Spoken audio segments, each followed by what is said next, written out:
UGC net के student हो, चाहे वो DSSB के स्टूडेंट हो, इन सभी स्टूडेंट से मैं ये इतना ही कहूंगा कि भाई कि सारे के यूनिट में एक टॉपिक मेंशन किया जाता है, वह है समाजशास्त्र।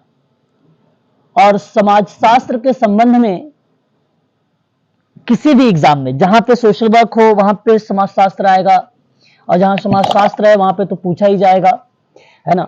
तो मैं चाहूंगा कि क्लासेस समाजशास्त्र वाली इस समय जो चलाई जा रही है, एक दोपहर 1 बजे चल रही है और एक क्लास शाम को चल रही है 8:30 बजे से। इस समय मेन विद्वान उसके किताब कौन सी इंपॉर्टेंट है, उसकी कौन से सिद्धांत आए हैं, और उन सिद्धांत को एक लाइन में केवल ये बताने की कोशिश की जा रही है कि किससे रिलेटेड है। तो वो भी क्लासेस आप लोग देखिए। और अभी जो हम लोग जिक्र करने वाले हैं, ये सोशियोलॉजी का जो आप प्रश्न पत्र देख रहे हैं, समाजशास्त्र का प्रश्न पत्र नंबर 33 देख रहे हैं, सेकंड वाला मैंने सॉल्व करवा दिया है।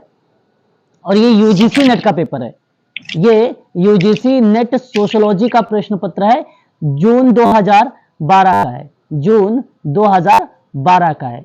तो मैं प्रश्नों के साथ साथ आप लोगों को थोड़ा सा व्याख्या भी बताऊंगा, उसको भी आप समझने का प्रयास करिएगा, और जो इंपॉर्टेंट रहेगा उसको भी आप लोग नोट करिएगा।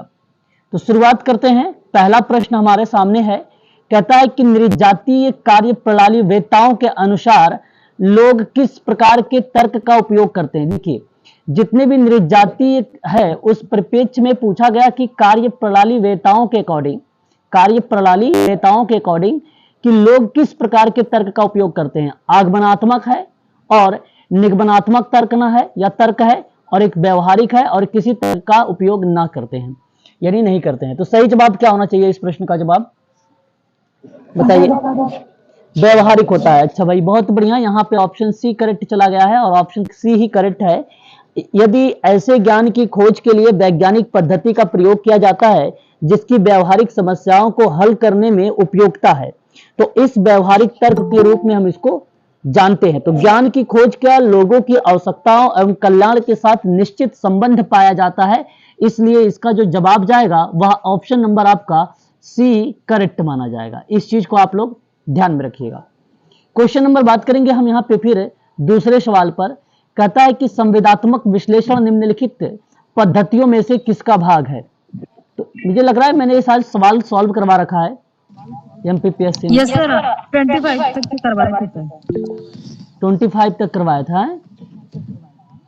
नहीं करवाई दिए सर, ये पूरा करवा दिए, कंप्लीट करवा दिया है 75 क्वेश्चन। लास्ट का दिखाइए तो याद आ जाएगा। एक मिनट, आप लास्ट वाला क्वेश्चन देख लीजिए एक बार, तो मैं दूसरा क्वेश्चन पेपर ले लूंगा ना अगर सॉल्व करवाया हूं तो, है कि नहीं। इसीलिए देखिए, ये 46 नंबर का सवाल आ गया भाई। यहाँ पे एक सवाल ये देखिए, नहीं सारा नहीं किया गया है इसमें, इधर म्यूट रहिए। देखिए एक तरफ बैकग्राउंड आवाज आ रही है। ये देखिए, संस्कृतिकरण में किससे रिलेट होता है, ये एक सवाल है, ठीक है। और यार, ये किसने सिद्ध किया है कि प्रयास किया है कि भारतीय समाजशास्त्र में अनुभाविक समाजशास्त्र जो है संभव नहीं है ना। दिख रहे हो आप लोग? नहीं, ये नहीं किया गया है। आई थिंक लग रहा है नहीं करवाया सर, ये लास्ट में नहीं करवाया। हाँ, तो इसका मतलब है 20 तक हम लोगों ने शायद किया है, या शुरुआत से करवा दे फिर, आप बताओ सर। जल्दी जल्दी ले लीजिए 25 तक के। जल्दी ले लेता हूँ, चलो ठीक है। ये भी व्याख्या नहीं करूंगा फिर, ठीक है, चलो बढ़िया है। इसको भी कर लेते हैं इस तरीके से, है ना। चलो अब देखिए प्रश्न नंबर 3 कहता है नृजातीय कार्यप्रणाली का प्रथम बार प्रयोग कब किया गया, बता दो जल्दी से। फिर अगर करवा रखा है तो जल्दी बता दीजिए। 1940 का दशक, है ना। नृजातीय कार्यप्रणाली का प्रथम पहली बार प्रयोग जो हुआ था 1940 का दशक था। फिर कहता है चौथे में कि आधुनिक समाज में आत्म या स्वयं उसी प्रकार के पवित्र वस्तु बन जाता है जैसे कि प्राचीन समाजों का सामूहिक प्रतीक होता है। यह विचार किस विद्वान के द्वारा प्रतिपादित किया गया था। क्वेश्चन नंबर 4 है, सही जवाब बता दो। तो जॉर्ज मेड का आता है कि नहीं। बात करते हैं दी सोशल कंस्ट्रक्शंस ऑफ रियलिटी नामक की किताब आई, बड़ी फेमस रही है ये किताब, है ना। इसका सही जवाब क्या होना चाहिए। तो मैंने हाँ, बर्गर और लकमैन दोनों का नाम आता है। और मैंने आप लोगों को सुमलित करने वाला भी एक सवाल था, मैंने वहां पे भी बताया था। है ना। क्वेश्चन नंबर 6 आप लोग देख लीजिए, जो सोशल कंस्ट्रक्शंस ऑफ रियलिटी है आप उसको मैच करिए सीधा सीधा। तो अभी अभी देखिए आप लोगों ने लगाया है और एक का 3 जिस ऑप्शन में होगा तो यानी ऑप्शन नंबर सी यहाँ पे करेक्ट जवाब हो जाएगा। ये देखिए एक फिनोमिनोलॉजी एक है, इसके बारे में अगर कोई विद्वान का नाम आता है तो आप याद रखिएगा अल्फ्रेड सूजर का नाम आता है, अल्फ्रेड सूटर्स का नाम आता है। DSSB का ये सवाल है, DSSB का ये सवाल है, 2019 में पूछा गया सवाल था। वहां पे लिखा जो गया था वो घटना विज्ञान लिखा हुआ था, प्रघटना विज्ञान के रूप में ये जाना भी जाता है ना। तो बहुत इंपॉर्टेंट क्वेश्चन है ये। फिर यहाँ पर आप देख सकते हैं, रिलेट करा सकते हैं जो है pro sentence of self and everyday life को लेकर। तो यहाँ रिलेट करते हैं, एरविन गॉफमैन का नाम आ जाएगा। और ये स्टडी इन एथनोमेट्रोलॉजी को लेकर अगर बात करते हैं तो हेराल्ड गॉरफिकल का नाम आ जाता है ना। ठीक है, ये आप ध्यान रखिएगा। तो सही ऑप्शन तो जो गया वो सी गया है।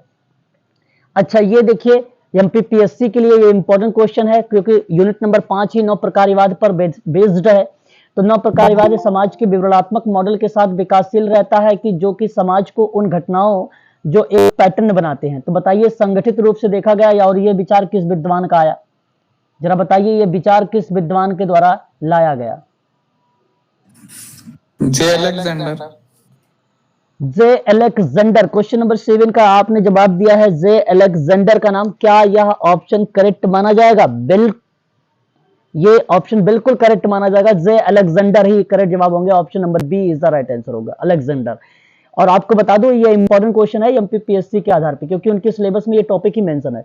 क्वेश्चन नंबर 8, समाजशास्त्र में एक थ्योरेटिकल लॉजिक एक किताब आई और वो किताब जो है किसके द्वारा प्रतिपादित किया गया है? तो जे अलेक्जेंडर अगेन हो जाएंगे। ऑप्शन नंबर आपका यहाँ पे बी करेक्ट जवाब हो जाएगा, है ना। चलिए क्वेश्चन नंबर बात करते हैं नेक्स्ट वाले सवाल पर। अगला सवाल हमारे सामने मेंशन हो रहा है, ठीक है, इसको भी ध्यान से सुनिएगा आप सभी लोग।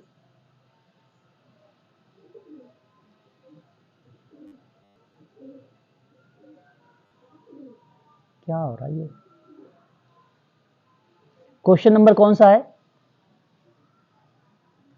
20 आ गया, हम लोग तो 20 पे आ गए। पीडीएफ ज्यादा तेजी से स्क्रॉल हो रही है। नंबर 9, 9 प्रकारवाद को किन समस्याओं की जरूरत थी जिससे वो विजयी हो सके? क्वेश्चन नंबर 9 का सही जवाब आप क्या देना उचित समझेंगे? तो मैं आप लोगों से कहूंगा कि पहला पॉइंट है प्रतिवेष्टिवाद और आदर्शवाद, ये रख लीजिएगा। परिवर्तन विरोध और अनुभाविक विरोध का पूर्वाग्रह, यानी दोनों जो चीजें आती हैं, समस्याओं की जरूरत थी जिससे कि वो विजयी हो सके, है ना। तो किन समस्याओं को? ये समस्याएं हैं जो आप ए बी में देख सकते हैं। ऑप्शन नंबर सी यानी करेक्ट जवाब हो जाएगा। सिद्धांतवादियों और समीक्षात्मक संप्रदाय आर्थिक निश्चयवाद और सामाजिक जीवन अन्य पहलुओं का असंतुलित किस प्रकार ठीक करता है? ठीक है, ये ऑप्शन आपके सामने क्वेश्चन नंबर 10 का। तो सही जवाब जो जाएगा वो ऑप्शन नंबर आपका क्या होना चाहिए क्वेश्चन नंबर 10 का? तो ऑप्शन क्या सही होना चाहिए? आर्थिक एवं सांस्कृतिक क्षेत्रों पर ध्यान केंद्रित करके, है ना। तो यहाँ पे जो आर्थिक और सांस्कृतिक था ये करेक्ट जवाब था। ऑप्शन नंबर आपका सी सही चला जाएगा क्वेश्चन नंबर 10 का। तो सिद्धांतवादियों का समीक्षात्मक संप्रदाय जो है अधिक निश्चयवाद और सामाजिक जीवन के अन्य पहलुओं को असंतुलित जो है सामाजिक और आर्थिक और सांस्कृतिक क्षेत्र पर ध्यान केंद्रित करके ही करता है। ठीक है, तो यहाँ सही जवाब ऑप्शन नंबर आपका जो जाएगा वो सी करेक्ट होगा। 9 मार्क्सवादियों के अनुसार कहा गया भाई कि किसी भी सामाजिक परिवर्तन के विरुद्ध तर्क वितर्क करने के लिए मानव स्वभाव के बारे में किन विचारों का बहुधा उपयोग किया गया है? क्वेश्चन नंबर 11 यानी 11 नंबर का सवाल। और सही जवाब आप क्या बताएंगे? हमारा स्वाभाविक लोभ और हमारे प्राकृतिक लैंगिक अंतर, ये आपका करेक्ट होगा। हिंसा की हमारी प्रकृति जो है प्राकृतिक प्रवृत्ति भी। तो ऑप्शन जो जाएगा वो आपका सी चला जाएगा, क्योंकि 9 प्रकारवादियों के अकॉर्डिंग किसी भी सामाजिक परिवर्तन के विरुद्ध तर्क वितर्क करने के लिए मानव स्वभाव के बारे में हमारा स्वाभाविक लोभ और हमारे प्राकृतिक लैंगिक अंतर प्लस में हिंसा की हमारी प्राकृतिक प्रवृत्ति, ये चीजें बेसिकली क्या करते हैं? विचारों को बहुधा रूप में उपयोग किया जाता है और ऑप्शन सी करेक्ट हो जाएगा। 12 कहता है निम्नलिखित में से किसने संरचना को सामाजिक दुनिया का मॉडल समझा और उसे संरचनात्मक या संरचनावादियों में वास्तविकता नहीं समझा जाता है, और ये विचार किस विद्वान का था? क्वेश्चन नंबर आपके सामने 12 नंबर का सवाल। जवाब क्या होना चाहिए? निम्नलिखित में से किसने संरचना को सामाजिक दुनिया का मॉडल समझता है और उसे संरचनावादी में वास्तविकता नहीं समझता है? वह विद्वान है लेविस स्ट्रॉस। लेविस स्ट्रॉस ने सामाजिक दुनिया का मॉडल समझा और उसे संरचनावादी में वास्तविकता को नहीं समझा। संरचना की जड़ें जो होता है मानव चिंतन की क्रियाओं और यानी मानसिक रचनाओं से गढ़ी हुई है, लेकिन संरचनावाद की बात करते हैं तो उसका जो स्रोत है वो भाषा शास्त्र है, वो भाषा शास्त्र है। तो ये मानसिक रचनाएं जो है द्विभाजित द्विभाजित विपरीतता के लिए होता है, विपरीतता के लिए होता है। तो यहाँ पे करेक्ट जवाब जो जाता है वो लेविस स्ट्रॉस का जाता है। ये स्टेटमेंट लेविस स्ट्रॉस का ही है, ठीक है। 13 नंबर का सवाल कहता है कि निम्नलिखित में से कौन सी डिकॉन्स्ट्रक्शंस की अवधारणा भाषा को अव्यवस्थित तथा अस्थिर समझता है, वो इस विद्वान का नाम बताना है। क्वेश्चन नंबर हमारे सामने 13 है। आपने डेरिडा डेरिडा डेरिडा एक विद्वान का नाम है। अगर ऑप्शन ए की बात करते हैं, डेरिडा एक विद्वान का नाम है। तो डेरिडा महोदय ने जो है डिकॉन्स्ट्रक्शंस की अवधारणा में भाषा को अवस्थित और अस्थिर के रूप में बताया, अव्यवस्थित और अस्थिर के रूप में बताया, ठीक है। तो ये कॉन्सेप्ट था डेरिडा का। उनका मानना था कि भाषा का जो अर्थ होता है ना, किसी मूर्त वास्तविकता में खोज नहीं करना होता है, मतलब उसको हम किसी वास्तविकता में नहीं खोज सकते हैं, बल्कि भाषा के संदर्भ में ये चीजें हम कह सकते हैं कि उसकी रचना जो होती है वो सामाजिक रूप से होती है, उसकी रचना जो होती है सामाजिक रूप से होती है। ऐसी विचार डेरिडा विद्वान की थी और ऑप्शन आपका पहला करेक्ट हो जाएगा। उसके बाद देखिए क्वेश्चन नंबर 14 कहता उत्तर संरचनावाद के संदर्भ में किसने तर्क किया कि स्टेज या मंच पर जो कुछ होता है वह उसी की प्रतिरूपित करता है, जो कुछ होता है उसी का प्रतिरूपित करता है, यह वास्तविक जीवन में होता है। मिस माइकल फूको का नाम आप देख रहे हैं यहाँ पर, ठीक है। गिडिंस का नाम है, डेरिडा का नाम है और डिन का नाम है, ये 4 विद्वान का नाम है। तो उत्तर संरचनावाद के संदर्भ में किसने ये तर्क दिया था, तो बेसिकली इसमें जो तर्क दिया वो भी डेरिडा ने। डेरिडा ने क्या कहा कि स्टेज यानी अवस्था पर जो कुछ होता है उसी को प्रतिरूपित करता है और जो वास्तविक जीवन में वो चीजें दर्शाती है। तो रियल जीवन जो है जो अवस्थाओं पर बेस्ड है, इस तरीके का तर्क वितर्क की प्रक्रिया जो है आपका आता है पोस्ट स्ट्रक्चर में। पोस्ट स्ट्रक्चरल को हम लोग क्या बोलते हैं, उत्तर संरचनावाद। क्वेश्चन नंबर 15 है, कहता है स्ट्रक्चरेशन सिद्धांत में एजेंसी का और संरचना का एकीकरण किसने सुस्पष्ट किया है। क्वेश्चन नंबर 15 सही जवाब आपका यहाँ पे क्या होना चाहिए, ऑप्शन बताइएगा। यह ऑप्शन जो जाएगा, ऑप्शन आपका एथनी गेडेंस का नाम आता है और ऑप्शन सी आपका यहाँ पे करेक्ट माना जाएगा, ठीक है। स्ट्रक्चरेशन सिद्धांत में एजेंसी और संरचना को एकीकरण एथनी गेडेंस ने सुस्पष्ट किया है, ठीक है, सुस्पष्ट किया है। अभिकरण और संरचना एक दूसरे से घनिष्ठ रूप से जुड़े हुए हैं, ऐसी बात एथनी गेडेंस कहते हैं। क्वेश्चन नंबर 16 किसने आधुनिकता की उन्नत अवस्था का वर्णन करने के लिए जगरनॉट का नाम लिया है, ठीक है, जगरनॉट का नाम लिया है। बड़ा इंपॉर्टेंट क्वेश्चंस दिख रहे हैं यहाँ पे, ठीक है, एक एक ऐसे शब्द देखने को मिल रहा है। जगरनॉट, एथनी गेडेंस ने आधुनिकता की उन्नत अवस्था का वर्णन के लिए जगरनॉट का नाम लिया है। जगरनॉट अंग्रेजी भाषा का शब्द है बेसिकली, जिसका प्रयोग अजय के रूप में या किसी करिश्माई नेता द्वारा चलाए जा रहे हैं। तो उभरते राजनीतिक आंदोलन के लिए यह प्रयुक्त किया जाता है शब्द कौन सा, जगरनॉट। और ये जगरनॉट शब्द किसने दिया, तो आप याद रखिएगा एथनी गेडेंस ने दिया, ऑप्शन बी में है और ऑप्शन बी आपका करेक्ट जवाब है। आप एक चीज यहां पर ध्यान से सुनिएगा कि अगर किसी एक विद्वान के बारे में अगर ऊपर पूछा गया है तो ज्यादातर जो क्वेश्चंस बन रहे हैं यहाँ पे नीचे वाले प्रश्न में भी कहीं ना कहीं उसी ऑप्शन को रिलेट भी कर रहा है अगला वाला जो है विद्वान, ठीक है। थोड़ा सा इस पे भी फोकस करिएगा, लेकिन ये ट्रिक फॉलो नहीं होती है, अब आजकल बदल गया पैटर्न, है ना, ध्यान रखिएगा, ये पहले की बात मैं कर रहा हूं। क्वेश्चन नंबर 17 निम्नलिखित में से कौन सा भारत में सांस्कृतिक विविधता का सूचक नहीं है। भारत में सांस्कृतिक विविधता का सूचक नहीं है तो वो बेसिकली वर्ग नहीं है, बाकी प्रजाति हो गया, जाति हो गया, धर्म, ये सब आता है ना भारत में सांस्कृतिक विविधता को लेकर। आपको बता दूं भारत के 2 समाजशास्त्री ऐसे हैं जो परीक्षा में खूब पूछे जाते हैं। एक तो जीएस घुरई का नाम आता है बहुत ज्यादा, दूसरा आता है एमएन श्रीनिवासन का, ठीक है। ये 2 ऐसे इंडियन एक सोशोलॉजिस्ट हैं जिनसे अपने पेपरों में, चाहे वो यूजीसी का ले लो, चाहे वो एमपीपीएससी या DSSS भी ले लो, इनमें खूब पूछे जाते हैं इनका नाम। क्वेश्चन नंबर बताया है यहाँ पे कि निम्नलिखित में से भारतीय संस्कृति में विविधता स्पष्ट की ओर जो है डाइवर्सिटी नामक पुस्तक किसने लिखा। बहुत इंपॉर्टेंट क्वेश्चन है। डाइवर्सिटी आप लोग जान रहे हो, जैव विविधता की बात करते हैं ये। क्वेश्चन नंबर 18 सही जवाब क्या आप देना चाहेंगे। पीडी मुखर्जी का। देखिए ये मैं आपको बता दूं, अभी आपकी जो 8:30 बजे DSSB में क्लासेस चल रही है ना, मैं आप लोगों को जरूर उसका लिंक दूंगा MPPSC वाले बच्चों को।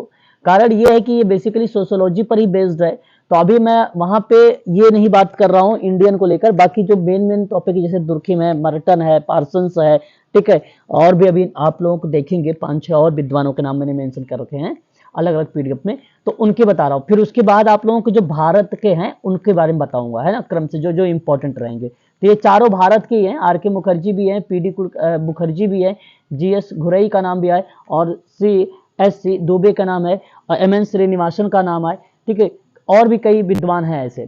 पीपल ऑफ इंडिया नामक एक किताब रही, कृत रही, ये बताइए किसके द्वारा प्रतिपादित किया गया है। क्वेश्चन नंबर 19 का सही जवाब क्या होना चाहिए।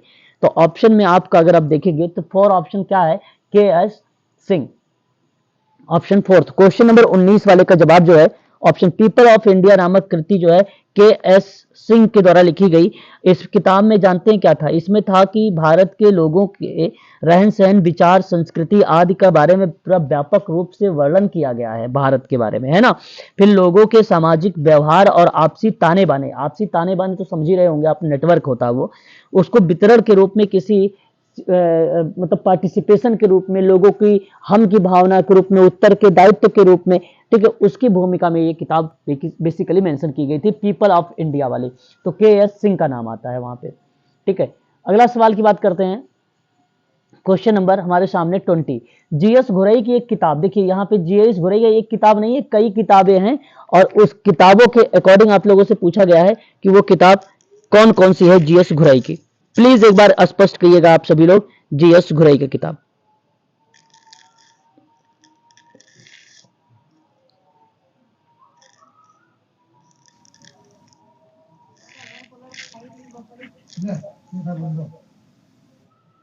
सर 2 3 4 ओके, 2 3 4 की तरफ आपने, कल्चर एंड सोसाइटी और इंडियन साधु। ओके 2 3 4 2 3 4। चलिए मैं बात करता हूं आप लोगों से, पहली एक चीज करेंगे हम लोग। अच्छा, यहाँ बेसिकली क्या है, आप लोगों को किस रूप में वर्णित करना है ये भी हमें थोड़ा सा ध्यान में रखना होगा।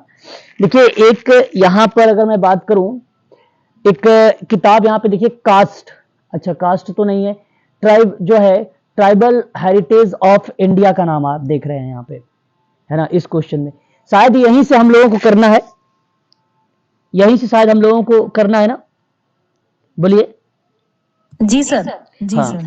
तो अगर मैं बात करूं कि ट्राइबल हेरिटेज ऑफ इंडिया की किताब की बात करता हूं मैं, तो आपका ये करेक्ट जवाब हो जाते हैं GS घुरई की किताब है। यस, आप यहां पे आप मेंशन कर सकते हैं। उसके बाद आप देख सकते हैं सिटीज एंड सिविलाइजेशन की बात करते हैं, तो सिटीज एंड सिविलाइजेशन भी इन्हीं की किताब मानी जाती है और इन्हीं की किताब है, ठीक है। सिटी एंड सिविलाइजेशन सन 1962 की किताब थी, 1962 की किताब थी, 1962 की किताब थी ये वाली। उसके बाद अगर हम बात करते हैं कल्चर एंड सोसाइटी करके, ये बड़ी फेमस किताब रही है, ये तो सभी लोगों को पता होगा, कल्चर एंड सोसाइटी करके। और ये कल्चर एंड सोसाइटी की जो पुस्तक है, ये भी किताब बेसिकली मेंशन की गई है किसके द्वारा, यहां देखिए, ये तो बेसिकली अगर मैं बात करूं ये है, और इंडियन साधुज भारतीय साधुओं के बारे में चर्चा की गई है इस किताब में, है ना। इंडियन साधुज किताब में भारतीय साधुओं की बात की गई है। तो देखो मैं आपसे कहूंगा कि यहां ना आप जो ट्राइबल हेरिटेज ऑफ इंडिया है इसको हटा दीजिए, इस किताब को हटाइए, इनको हटाइए, ये GS घुरई की किताब नहीं है हेरिटेज, ठीक है, ये किताब नहीं है। बाकी सिटीज एंड सिविलाइजेशन की बात करें, ये भी इनकी किताब है। इनकी किताब शेड्यूल पर है ना, इनकी किताब अगर है तो द शेड्यूल ट्राइब्स है, अनुसूचित जनजाति पर है इनकी किताब, है ना, इनकी किताब इस पे आधारित है। तो मैं आप लोगों से कहूंगा इसको हटा दो, पहले ऑप्शन को, पहले पॉइंट को। तो थर्ड को रखिए, सेकंड रखिए, और थर्ड को रखिए, फोर्थ को रखिए। तो ऑप्शन देखिए आप सी वाला, ये जो ऑप्शन थर्ड आप देख रहे हैं यहाँ पे, ये वाला ऑप्शन आपका करेक्ट जाएगा। हम लोगों को यहीं से करना है क्वेश्चन पेपर सॉल्व, है ना, ध्यान रखिए। क्वेश्चन नंबर 21, एक तरफ लेखक है, दूसरी तरफ पुस्तक है, ये हमें सुमलित करना है। सुमलित वाले में बात करें एस.सी. दुबे के बारे में। एस.सी. दुबे बड़े फेमस पर्सन है। मैं आप लोगों से कहूंगा कि इंडियन विलेज में इनका नाम देखने को मिलता है, भारतीय गांव में, ये आप करेक्ट कर लीजिए। एम.एन. श्रीनिवासन की बात करें, ये भी एक इंडियन जो है सोशोलॉजिस्ट हैं, बहुत ही फेमस पर्सन। तो इंडियाज विलेज का नाम आ जाता है, इंडियाज विलेज के बारे में। अच्छा, जब इंडियाज विलेज इन्होंने कॉन्सेप्ट दिया था ना, तो इन्हीं में एस.सी. दुबे का भी नाम आता है, इन्हीं में, ठीक है, इन्हीं की किताबों में, ठीक है, इनके ही किताबों में इनका नाम जो है देखने को मिला है, ठीक है। तो मैं आप लोगों से कहूंगा कि यहां पर ये इंडियाज विलेज की बात करेक्ट रहेगी, एन श्रीनिवासन के बारे में। जी.एस. गुरई जो है कास्ट एंड इंडिया देयर, देखिए ये किताब बहुत ही फेमस रही है, caste and race in India करके आती है, और ये किताब सन 1932 में लिखी गई थी जी.एस. घुरई के द्वारा, ठीक है, जी.एस. घुरई के द्वारा। और डॉक्टर भीमराव अंबेडकर का भी नाम परीक्षाओं में पूछा जाता है, सोशोलॉजी में भी, सोशो वर्क में भी, ठीक है। तो यहां अगर मैं आप लोगों से जिक्र करूंगा तो किसका नाम आप लगाना उचित समझेंगे? किताब का नाम आपको क्या होगा कि आपका कास्ट इन इंडिया, है ना, कास्ट इन इंडिया आपको याद रखना। Fair mechanism genesis and development, ये किताब आई थी 9 मई 1916 में, 9 मई 1916 में, ठीक है, ध्यान रखिएगा। तो डॉक्टर भीमराव अंबेडकर के जैसे कई कॉन्सेप्ट, एक तो ये रहा आपको याद रखना है, दूसरा आपको याद रखना है इनहिलेशन ऑफ कास्ट, ठीक है। उसके बाद अगर हम बात करें तो एक आता है हु वर दी सुद्राज करके किताब आती है, सुद्राज। तो सुद्राज वाली भी पुस्तक जो रही है वो भी डॉक्टर भीमराव अंबेडकर की ही रही है, 1946 में आई थी। और द अनटचेबिलिटी करके किताब लिखा था इन्होंने, और बताया था कि who were the end why they become untouchability को लेकर, है ना। तो वो किताब भी 1948 में आई थी, और वो भी डॉक्टर भीमराव अंबेडकर की ही थी, ठीक है। तो इतनी किताबें हैं, इनको भी आप लोगों को ध्यान में रखना होगा, ठीक है ना। और जो इन्हीं लेंस ऑफ कास्ट की किताब थी वो बेसिकली 1936 में आई थी, 1936 में आई थी, ठीक है। तो ये डॉक्टर भीमराव अंबेडकर के बारे में कुछ रचनाएं हैं जो सोशोलॉजी में पूछे जाते हैं। बाकी बेसिक चीजें नहीं, ये देखो ध्यान रखने वाली बातें हैं, ये इन सारी चीजों को अगर हम बात करें तो डॉक्टर अंबेडकर से ये सारे सवाल पूछे जाते हैं, ठीक है। उसके बाद अगर हम बात करते हैं तो ऑप्शन आपका यहाँ पे जो जाएगा वो पहले का 4 है, और दूसरे का 1 है, और तीसरे का 2 है। आप यहाँ पे रिलेट करेंगे ऑप्शन नंबर बी को, यानी सेकंड ऑप्शन। क्वेश्चन नंबर 22 देख लीजिए, यह किसका मत है कि डैश भारतीय सभ्यता की एक विशिष्ट विचारधारा है जिसके घटक पश्चिमी की तुलना में द्विआधारी विरोध में होता है, और पारस्परिक के विरोध, आधुनिक व्यक्तिवाद के विरुद्ध, पूर्णतावाद, समानता के विरुद्ध, अधिक्रमिकता, प्रदूषण के विरुद्ध, शुद्रता, सत्ता के विरुद्ध, परिस्थिति इत्यादि। इस तरीके के शब्द आप देख रहे हैं, जो है पारंपरिक के विरुद्ध आधुनिक, है ना, व्यक्तिवाद के विरुद्ध पूर्णतावाद, समानता के विरुद्ध अधिक्रमकता, प्रदूषण के विरुद्ध शुद्धता, सत्ता के विरुद्ध परिस्थिति। ये शब्द जो आप देख रहे हैं यहाँ पर कि पारंपरिकता के विरुद्ध, ट्रेडिशनल के विरुद्ध आधुनिकता, आज वाला, व्यक्ति के विरुद्ध पूर्णतावाद, है ना। तो जहां मतलब एक अपोजिट शब्द आ रहा है ना, होल की बात करेंगे तो पार्ट होगा, है ना, टोटल तो एक। तो इस तरीके से मतलब अपोजिट की बात हो रही है। इस तरीके की कॉन्सेप्ट किस विद्वानों के द्वारा या किस विद्वान के द्वारा इसमें मेंशन किया गया है? तो सही जवाब होगा लुइस ड्यूमा का नाम। और लुइस ड्यूमा ने ये बात बताया है, एमपीपीएससी के आप देखेंगे सिलेबस में ना, तो आपको ये लुइस ड्यूमा भी मिलेगा, और यहाँ सही जवाब ऑप्शन नंबर आपका ए करेक्ट हो जाएगा, ठीक है। ड्यूमा ने यूरोप को भारत की सांस्कृतिक और वैचारिक दृष्टि से भिन्न माना है। तो यूरोप से वैचारिक दृष्टि में किसको माना है? संस्कृति पॉइंट ऑफ व्यू में संस्कृति को भी और वैचारिक दृष्टि से भिन्न माना। कहां से? तो यूरोप को भारत की संस्कृति अलग है, यूरोप को अलग है, इस तरीके से उन्होंने भिन्न बताया, अलग बताया। आगे बात करते हैं क्वेश्चन नंबर नेक्स्ट रहेगा हमारे सामने 23 नंबर का सवाल कि यह किसका विचार है कि जाति और अस्पृश्यता हिंदुओं को समुदाय के रूप में क्रिया नहीं करता या नहीं देते हैं। तो बेसिकली जब भी हम बात करते हैं क्वेश्चन नंबर 23 को लेकर, तो इस सवाल का जवाब बेसिकली ऑप्शन नंबर आपका थर्ड ही करेक्ट होगा। मैंने आप लोगों से भी बताया था अनटचेबिलिटी को लेकर, तो इन्होंने कहा है जाति और अस्पृश्यता हिंदुओं को समुदाय के रूप में क्रिया नहीं करने देने के रूप में।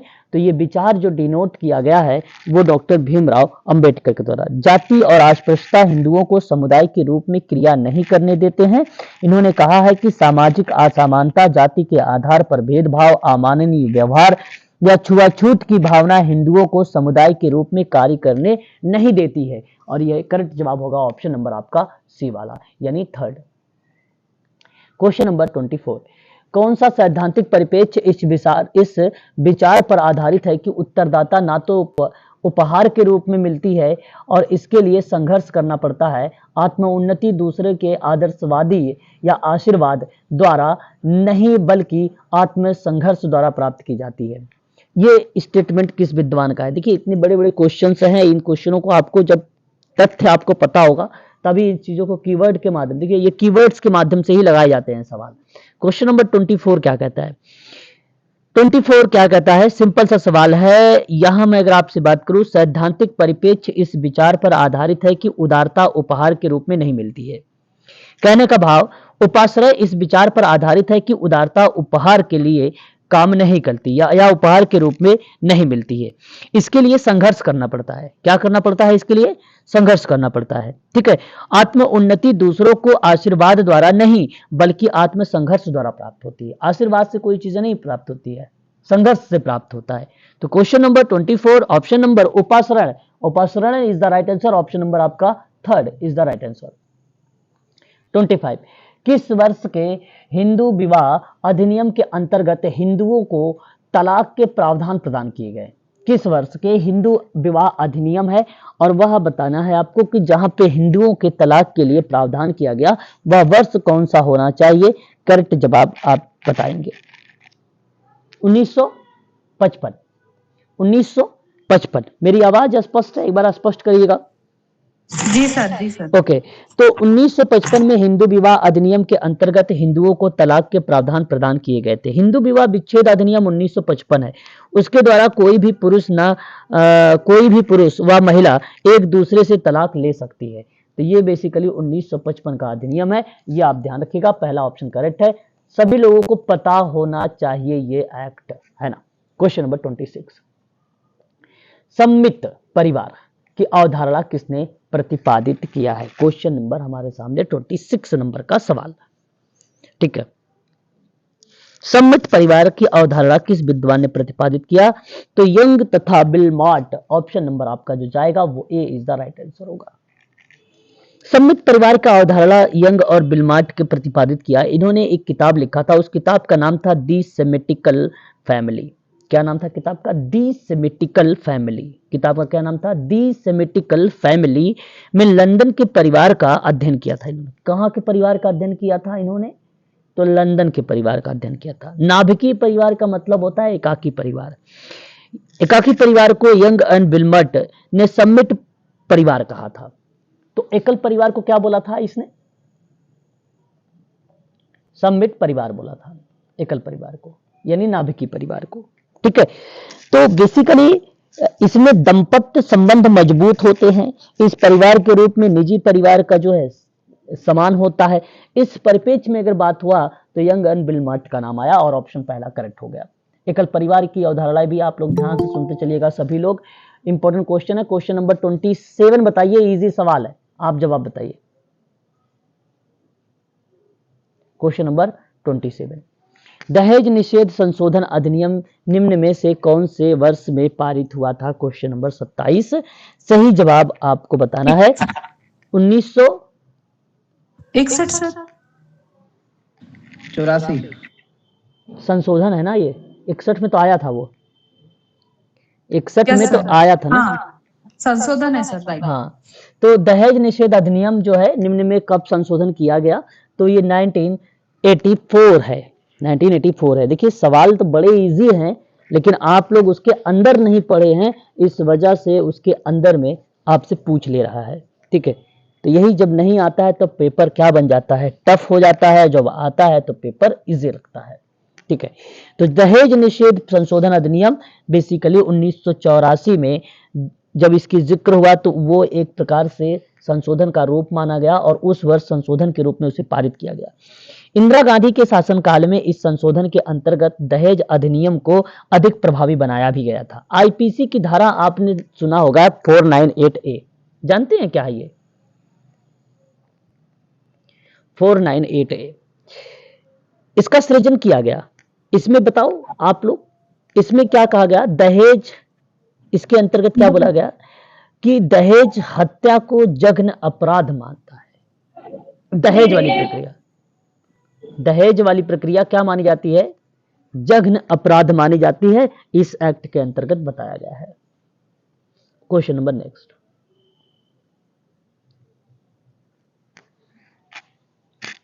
चलिए क्वेश्चन नंबर 28।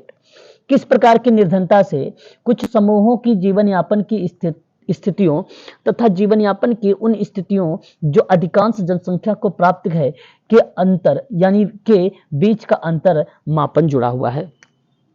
देखिए आपको पता होगा, मैंने निर्धनता के बारे में पढ़ाया है।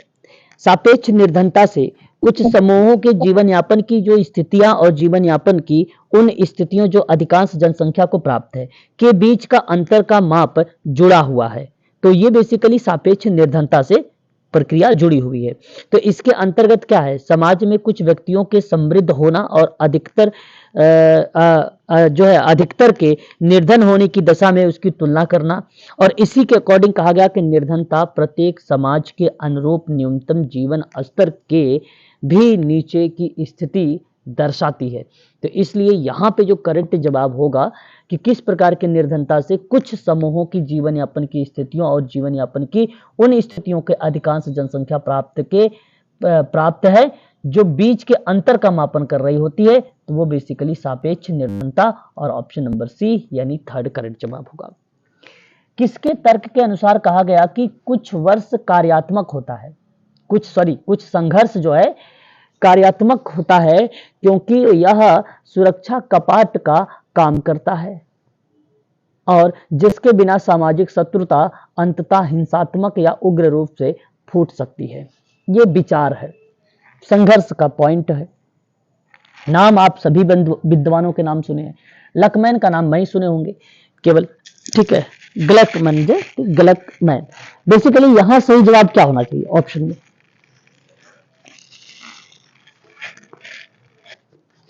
कुछ संघर्ष सुनिए, कुछ संघर्ष कार्यात्मक होते हैं क्योंकि यह सुरक्षा कपाट का काम करता है जिसके बिना सामाजिक शत्रुता अंततः हिंसात्मक या उग्र रूप से है, तो वह प्रक्रिया कोजर की है। कोजर की परिभाषा है, कोजर ने बताया है कि सामाजिक संघर्ष एक सकारात्मक पहलू है। सामाजिक संघर्ष क्या है? एक सकारात्मक पहलू है। लुईस कोजर यहाँ पे करेक्ट जवाब होंगे ऑप्शन में। और साथ ही साथ इन्होंने कहा है कि संघर्ष एक सेफ्टी वाल्व का काम करता है। तो सेफ्टी वाल्व का काम कौन करता है?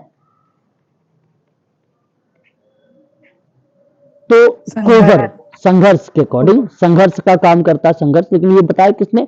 तो कोजर, जो सामाजिक शत्रुता को हिंसात्मक होने से पहले ही प्रस्फुटी कर उस हिंसा को कमजोर कर देता है। और यहां सही जवाब ऑप्शन पहला है।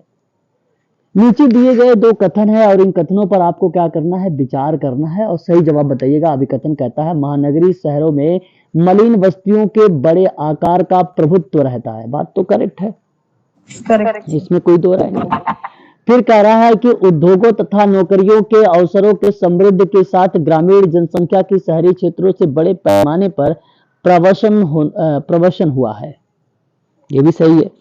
देखो दोनों बात करेक्ट है, लेकिन अब बात है कि उद्योग और नौकरी के अवसर को लेकर कारण में और जिक्र हो रहा है महानगरी शहरों और मलिन बस्तियों से बड़े आकार के प्रभुत्व के रूप में, ऑप्शन ए में। तो क्या ये व्याख्या है? नहीं सर, नहीं व्याख्या है। नहीं है। बिल्कुल, भारत में देखो बड़े शहरों में पूरी जनसंख्या का 1/4 भाग काम जो है काम चलाऊ आश्रय एवं गंदी बस्तियों में रहता है। तो लोग काम की तलाश में बड़े शहरों में आते हैं, ना कि चलाते हैं। गंदी और मलिन बस्तियों में रहने पर मजबूर हो जाते हैं। तो बेसिकली यहाँ जो जवाब होगा वो ऑप्शन जो जाएगा वो सेकंड वाला करेक्ट जाएगा। बात एक और भी है महानगरी शहरों में। तो महानगरी शहरों में मलिन बस्तियों के बड़े आकार का प्रभुत्व रहता है, क्योंकि जनसंख्या की अधिकता और लगातार संसाधनों की कमी होने की वजह से महानगरों में मलिन बस्तियों का आकार बढ़ता जा रहा है। इसलिए आप कहोगे कि ए आर दोनों सत्य हैं, लेकिन आर ए की सही व्याख्या नहीं है, है ना। अतः ऑप्शन नंबर आपका जो जाएगा वह बी ऑप्शन आपका करेक्ट माना जाएगा। ठीक है, चलिए अगला सवाल लेंगे। अगले सवाल की तरफ बढ़ेंगे। अगला सवाल हमारे सामने क्वेश्चन नंबर 31। अगेन आपको अभिकथन और कारण दिए गए हैं, यहां पर ध्यान से सीखिएगा। कहता है जनसंख्या को अत्यधिक वृद्ध समाज में निम्न स्तर के विकास का सूचक है।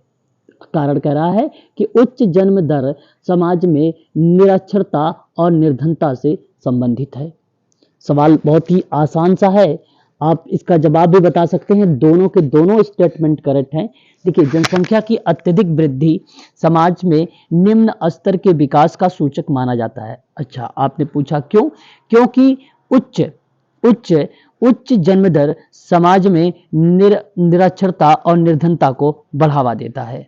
ठीक है, तो यहाँ पे तो इसकी व्याख्या भी हो रही है, यहाँ पर तो इसकी व्याख्या भी हो रहा है। मैंने आप लोगों को पहले भी बता रखा है कि जब भी कोई आपको क्वेश्चन करना तो पहला पॉइंट को आप पढ़ें और लास्ट में क्योंकि जोड़े।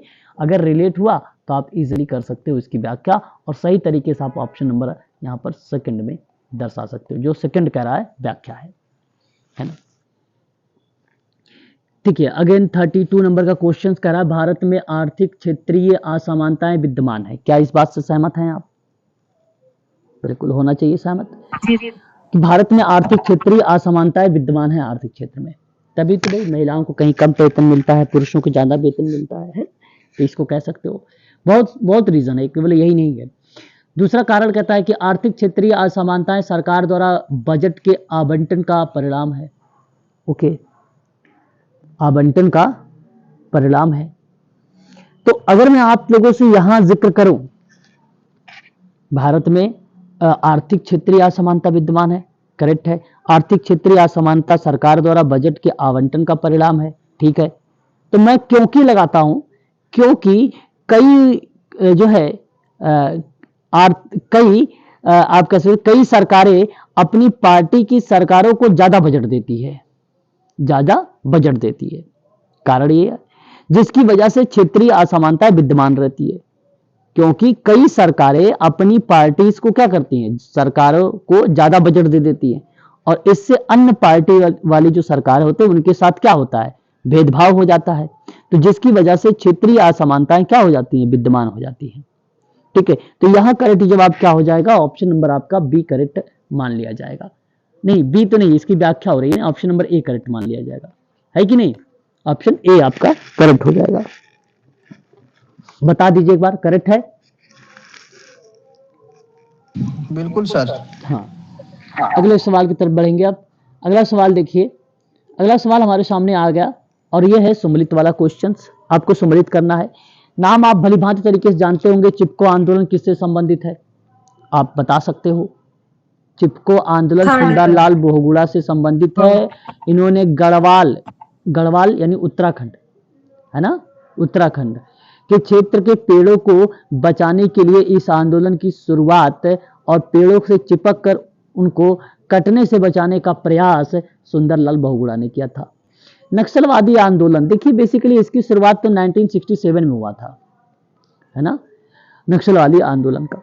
तो ये चारों मजुमदार, इसकी शुरुआत किसने किया था, चारों मजुमदार ने, है ना, किसने किया था, तो चारों मजुमदार ने किया था। आपको बता दूं कि यह आंदोलन उत्तरी बंगाल, बिहार, आंध्र प्रदेश में फैल गया था। नक्सलवादी आंदोलन का मुख्य उद्देश्य यही था कि जमींदारी जो प्रथा है ना उसको समाप्त कर दिया जाए। किसको समाप्त किया जाए, जमींदारी प्रथा को।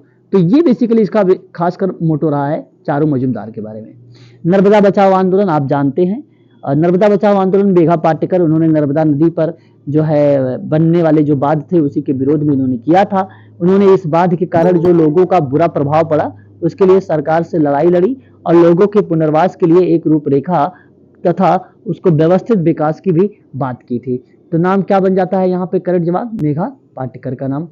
और गंगा बचाओ आंदोलन, गंगा बचाओ आंदोलन देखिए इसके प्रेरणा की अगर हम लोग बात करते हैं तो इसके प्रेरणा कौन थे आप इजीली बता सकते हो आप? अग्रवाल। अग्रवाल जी ठीक अग्रवाल। है। गंगा बचाओ आंदोलन अग्रवाल के द्वारा दिया गया और याद रखिएगा आप सभी लोग यह आंदोलन अप्रैल 1986 में चलाया गया। कब चलाया गया? 1986 में चलाया गया था। बेसिकली इन्होंने गंगा नदी को फेंके जाने वाले जो अपशिष्ट और इससे होने वाले प्रदूषण को समाप्त करने का प्रयास जो किया था ये इसी आंदोलन से किया था, गंगा बचाओ आंदोलन से ही। किसने किया था ये आंदोलन? तो भी आप लोगों को ये बात भी ध्यान में रखना होगा। उस आंदोलन को शुरुआत करने वाले कौन थे? जी अग्रवाल। अग्रवाल ओके। देखिए गंगा बचाओ आंदोलन के संबंध में कानपुर में एक गंगा और हमारा दायित्व विषय पर लेकर एक सेमिनार हुआ था गंगा बचाओ आंदोलन को लेकर। तो वहां पर स्थापना में रामारौता का नाम आता है सन 1998 में, सन 1998 में। ठीक है। फिर भारत सरकार ने एक अभियान चलाया गंगा नदी पर। उन्होंने पारिस्थितिकी तंत्र की सफाई और बहाली के लेकर उद्देश्य से एक महत्वपूर्ण पहल की, नमामि गंगे मिशन आपने नाम सुना होगा, जो भारत सरकार ने 2014 में चलाया। तो तीन बातें, तीनों की तीनों पॉइंट इंपॉर्टेंट है, इसको जरूर ध्यान रखिएगा गंगा बचाओ आंदोलन से। ठीक है। ऑप्शन कौन सा करेक्ट गया है वो करेक्ट करिएगा प्लीज। ऑप्शन देख के बताइए, ऑप्शन देख के बताइए। बी। बी। ओके आगे बात करते हैं। क्वेश्चन नंबर नेक्स्ट हमारे सामने है,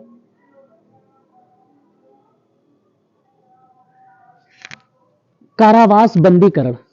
कारावास या बंदीकरण, बंदीगृह जो है अभ्यासन की प्रक्रिया को बढ़ावा देता है। निम्नलिखित में से बताइए कौन सा सिद्धांत है जिसके विरुद्ध है? वह सिद्धांत कौन सा है जिसके ये विरुद्ध है?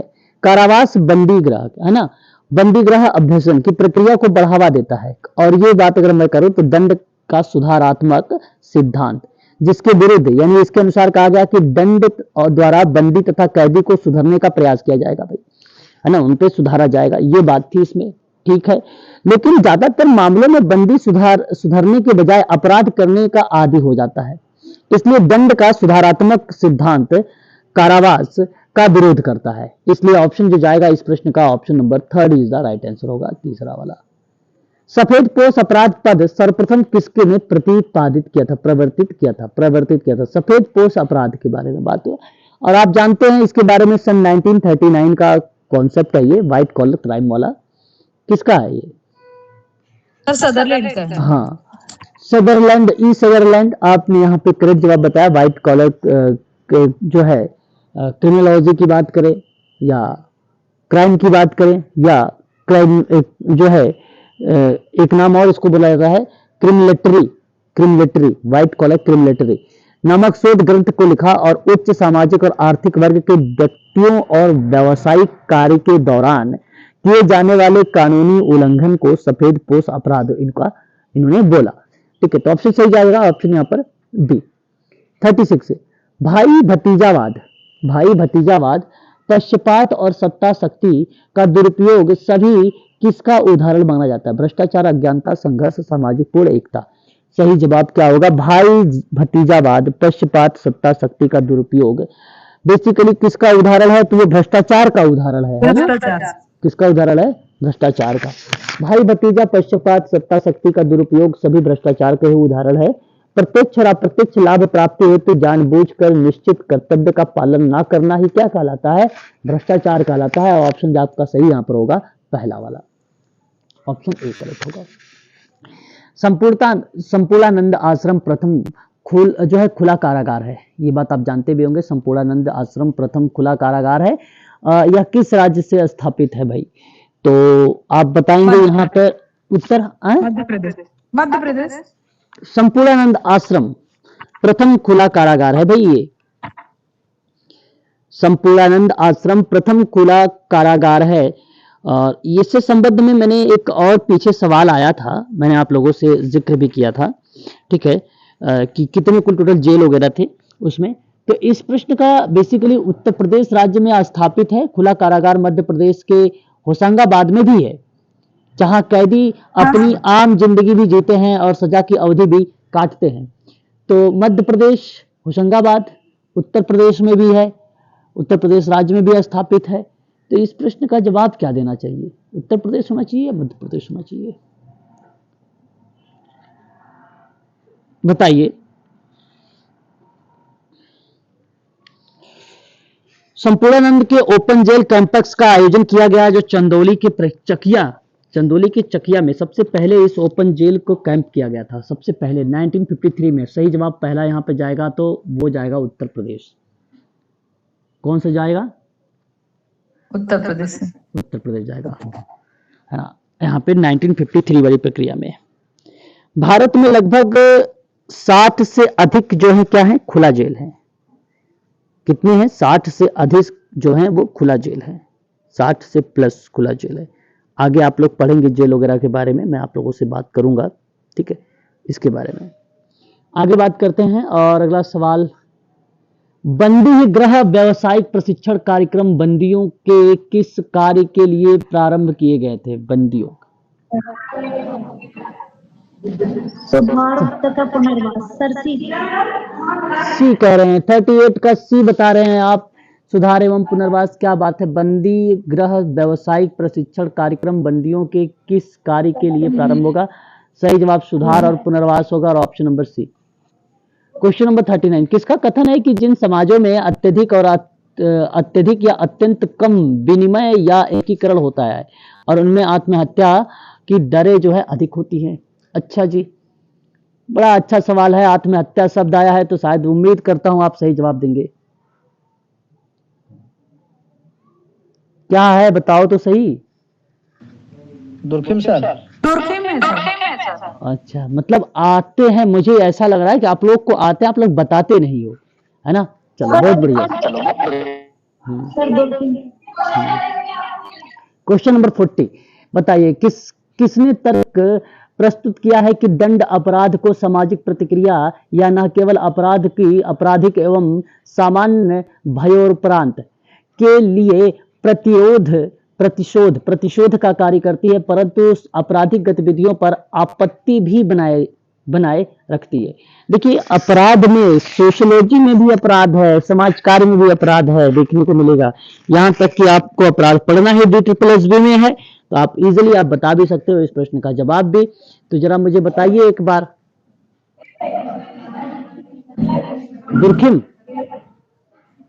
अरे भाई, दंड अपराध की सामाजिक प्रतिक्रिया है या न केवल आपराधिक और सामान्य भयोपरति के लिए प्रतिशोध का कार्य कर रही है, परंतु आपराधिक गतिविधियों की आपत्ति को बनाए रखने की परिप्रेक्ष्य में अगर हम बात करें तो वह दुर्खिम ने एक तर्क प्रस्तुत किया है।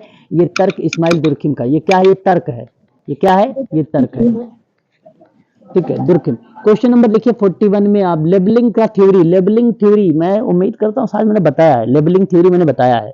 लेबलिंग थ्योरी बेकर ने कहा, क्या बेकर कहीं है? हाँ सर। बेकर ने कहा है कि व्यक्ति प्रवृत्ति से अपराधी नहीं होता है, व्यक्ति जो है प्रवृत्ति से अपराधी नहीं। देखो, एक एक लाइन में इन थ्योरी का मतलब समझ लो एक बार आप लोग थोड़ा सा।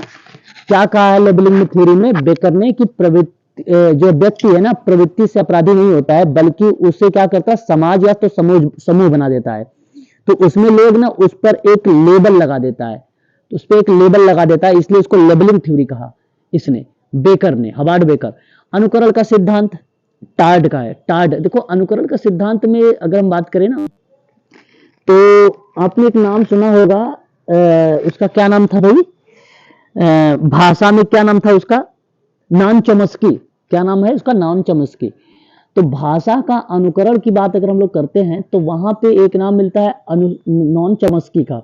अनुकरण और नकल करने की थ्योरीज में अगर मैं बात करूं तो आपने एक नाम और सुना होगा, जॉर्ज मीड का, ठीक है। इस बच्चे जो है भाई अनुकरण के माध्यम से भी सीखते हैं, और DSSB में 2019 में पूछा गया ये सवाल है। ठीक है, अनुकरण वाला। तो बेसिकली क्या है, यहाँ जो सोशोलॉजी है एमपीपीएससी में ये पूछ लिया है तो टायर्ड का नाम आएगा यहाँ पे, टायर्ड। अब देखो इनको भी ध्यान रखना है आप लोगों को, इन दो विद्वानों के बारे में भी। अपचारी उप संस्कृति का सिद्धांत। अच्छा, टायर्ड ने बेसिकली क्या बताया, ये भी ध्यान से सुन लीजिए ना। टायर्ड ने क्या बताया, टायर्ड ने बताया है ना, यदि एक व्यक्ति दूसरे को अपराध करते देख लिया तो वह उसका अनुकरण कर लेगा, ये टायर्ड ने बोला। अपचारी उप संस्कृति का जो सिद्धांत था ये कोहन ने कहा। कोहन ने बेसिकली क्या बोला, कोहन ने कहा कि सामाजिक स्तरण को निम्न स्तर का पायदान बताया, निम्न स्तर का पायदान बताया। निम्न वर्ग के कुछ जो सदस्य हैं उन सदस्यों में परिस्थिति जो होती है हताशा पैदा कर देती है, परंतु अपनी हताशा को दूर करने के लिए अपराध में अगर हम बात करें तो वो चीजें जो है संलिप्त हो जाती है, बल्कि कुछ वैकल्पिक मानदंड और मूल्य को विकसित कर लेता है, तो समूह या वर्ग में प्रतिष्ठा अर्जित कर लेता है। ये बेसिकली कोहन का है। एक बार म्यूट रहिए। आत्महत्या का सिद्धांत आप कहेंगे किसका, दुर्खिम का, है ना। तो आत्महत्या के कारणों का वर्णन अगर आपको कहीं मिलता है तो वो आत्महत्या के सिद्धांत मिलता है दुर्खिम का। ऑप्शन एक बार बता दीजिए कौन सा करेक्ट गया है। Option second B sir, yes sir. B, ठीक है। चलिए और भी सवाल पर बात करते हैं। यहां पर देखिए, 18वीं 19वीं शताब्दी में ब्रिटिश शासन के प्रारंभिक दिनों के दौरान जनजातीय विद्रोह का सही अनुक्रम बताइए। अच्छा जी, ये सवाल पूछ लिया है। 18वीं और 19वीं शताब्दी में ब्रिटिश शासन में प्रारंभिक दिनों के दौरान जनजातीय विद्रोह, जनजातीय विद्रोह। देखिए यहां अगर मैं बात करूं 18वीं और 19वीं शताब्दी में ब्रिटिश शासन के दौरान में, ब्रिटिश शासन के प्रारंभिक दिनों में, उस दौरान जनजातीय विद्रोह का सही अनुक्रम जो है कोल विद्रोह, संथाल विद्रोह, कच्चा नागा बगावत और मुंडा में बिरसा आंदोलन। देखिए ये ना एक विद्रोह है, आपको बता दूं मैं, यहां पर आप लोग इसके बारे में थोड़ा थोड़ा सा सुने रहिएगा, बाकी मैं जब इसको करवाऊंगा तो वहां पर आप लोगों को समझ में आएगा।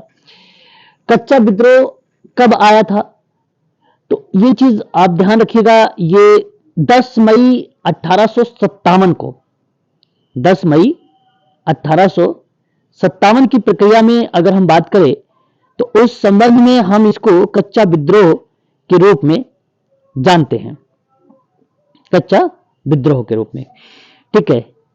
1857 तो सिपाहियों का आंदोलन था ना, कोल, यस सर।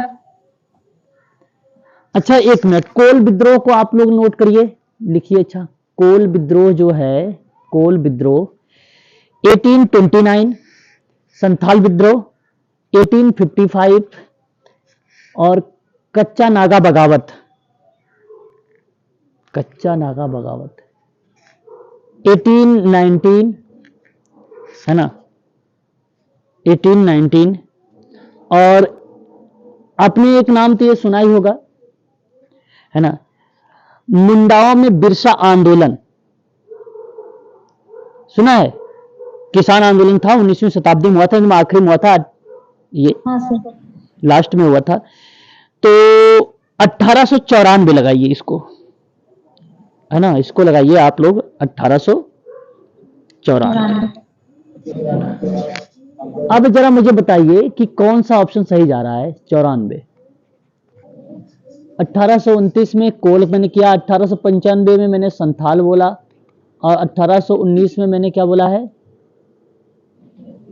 कच्चा, कच्चा नागा बगावत, है ना, कच्चा नागा बगावत। कौन सा ऑप्शन करेक्ट होना चाहिए बताइए।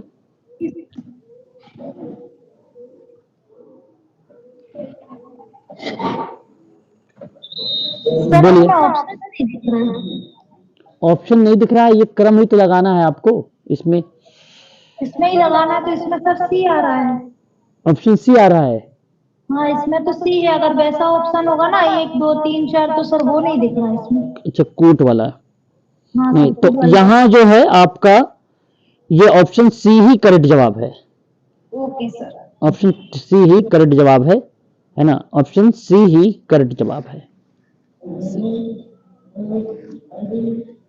क्वेश्चन नंबर 43, लास्ट सवाल है ये, थोड़ा देख लो। बहुसामुदायिक समाज में अल्पसंख्यक समूहों में प्रायः बहुसंख्यकों में अविश्वास उत्पन्न हो जाता है, क्या ये बात सही है? बहुसामुदायिक समाज में क्या ये बात सत्य है? हाँ सर, सत्य है। ओके, आप कह रहे हैं ये बात सत्य है, तो फिर ठीक है कि बहुसामुदायिक समाज में ना अल्पसंख्यक समूहों में प्रायः बहुसंख्यक में अविश्वास उत्पन्न हो जाएगा। बिल्कुल हो जाएगा, इसमें कोई दो राय नहीं है। जाहिर सी बात है, बहुसामुदायिक समाज होगा, ढेर सारे लोग होंगे, उसमें अलग अलग समुदाय के लोग होंगे, तो वो अविश्वास उत्पन्न हो जाएगा। जाहिर सी बात है, अलग अलग एक्टिविटी आप अगर ले लोगे तो उसमें कंफ्यूज हो जाओगे। एक एक्टिविटी पे काम करोगे तो ठीक रहेगा, और ये उचित भी है एक एक्टिविटी पे काम करना। फिर कहता है कारण कि अल्पसंख्यक समूह अथवा पूर्वाग्रह और भेदभाव के शिकार होते हैं। देखो ये भी तो मैं आप लोगों से कहूंगा करेक्ट है भाई, ये करेक्ट है ना, ये भी करेक्ट है। अब देखो बात आती है व्याख्या का, तो आप ये कह सकते हो कि पूर्वाग्रह और भेदभाव के कारण जो अल्पसंख्यक शिकार हुआ है ना, तो इसलिए ऊपर में कह सकते हो आप कि अल्पसंख्यक समूहों के लिए बहुसंख्यक में अविश्वास उत्पन्न हुआ है, रीजन ये भी है ना, इसमें रीजन ये भी है। आप व्याख्या कर सकते हो, ऑप्शन नंबर पहला आपका यहाँ पे करेक्ट जवाब हो जाएगा। ठीक है, ऑप्शन आपका पहला करेक्ट हो जाएगा। ठीक है, तो आज के लिए बस इतना ही रखिए। ठीक है, बाकी जो बचे हुए क्वेश्चंस है ये भी कल करवा देंगे आप लोगों को। और ये देखो, इसमें से जो तुम्हें आप लोगों को लगे कि ये बढ़िया क्वेश्चंस है, ये अच्छा है, जैसे मुझे एक क्वेश्चन अच्छा लगा यहाँ पे अभी तक में जनजाति विद्रोह को लेकर, उस पर मैं आप लोगों को एक जो है उसका पूरा नोट्स भी प्रोवाइड कराऊंगा और उसकी एक क्लास में आप लोगों को लूंगा। तो इतना ही विद्रोह नहीं है, और भी विद्रोह है, ठीक है, जनजातियों के लिए, तो इस पर मैं क्लास लूंगा आप लोगों की। ठीक है, तो आज के लिए बस इतना ही। फिर अभी जो है हम लोग आज आप लोग ज्वाइन करिएगा 8:30 बजे वाली क्लास को। ठीक है, और 7 बजे में तो आप लोगों का वो चल रहा है, बेसिकली एक्ट चल रहा है, और आज एक्ट पे और भी कुछ एक्ट हैं, पोस्को एक्ट है और भी एक्ट है, उस पर हम लोग थोड़ा सा विचार विमर्श करेंगे। ठीक है, तो आज के लिए बस इतना ही है। जी सर, थैंक यू। चलिए।